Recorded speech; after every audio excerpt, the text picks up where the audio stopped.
Welcome to BestusefulTips. I will show you how to set custom ringtone on your Google Pixel 7 Pro device. Swipe up to open the app door on your device. Tap on settings. Scroll down. Tap on sound and vibration. Here you can see phone ringtone. Tap on it. Here you can see different category ringtone. Select ringtone from default. If you want to set custom ringtone or set a downloaded song or MP3 song as a ringtone, tap on My Sounds.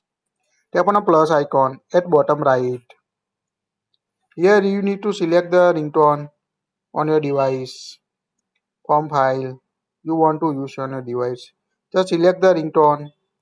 When you select the ringtone, that ringtone add in your sound list.